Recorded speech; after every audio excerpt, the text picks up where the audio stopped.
Hi, I'm Lorena, and my narrative speech is about the importance of not losing your faith.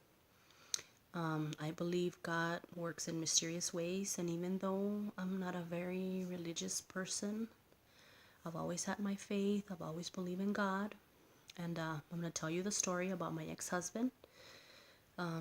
He didn't believe in God, he didn't have any faith, and all that changed because of one incident, and I'm going to tell you what happened to him. He started feeling really sick all of a sudden, to the point where he had to be rushed to the emergency room, and they ran all sorts of tests. And doctors found out that he had congestive heart failure, and only 20% of his heart was working, and the only thing that would save him was a heart transplant. So for for him, those news were devastating. He thought he was gonna die, and from one day to another, his life changed.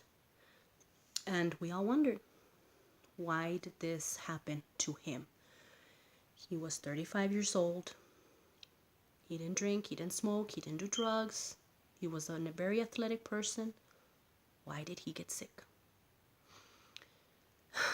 Well, now we know why. God had a plan for him. I believe this incident was the way that God planned for my ex-husband to believe in him again. He was on the verge of dying. He stayed in the hospital for 3 months, and since he couldn't get on the heart transplant list at that time, they were gonna put a machine that's called an LVAD, and that pretty much does the heart's function. It works kind of like a heart transplant, but he ran on batteries. So in order to get him there, he had to go to Houston. Well, he was having trouble with the insurance and all that, so it took longer than expected. So he stayed in the hospital for 3 months. He had really bad days sometimes. Because of his heart failure, his organs started failing, and doctors didn't give him a lot of chances. And every day that I would go see him, I didn't know if it was going to be the last day that I would see him. And I lived in fear, every night I kept thinking I was going to get a phone call and somebody was going to tell me, you know what, your husband's dead. And during all this time, he recovered his faith.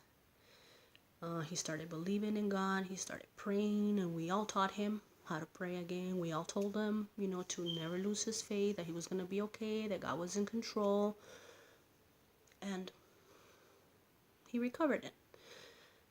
He made it to Houston, and when he left, we didn't know if we were going to see him again.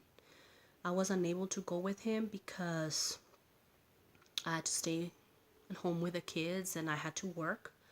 So his mom and his best friend went with him, and he was sick. His open heart surgery was scheduled 2 weeks after he got there. But during that time, his heart started failing even more. I think it was like 7 or 8% that was working, and it was really bad. He had to have a little surgery just to get him through the open heart surgery. And he survived. His open heart surgery was a success. It took him 8 days to wake up after the surgery, and then after that, the therapy and everything, and then he came back to El Paso.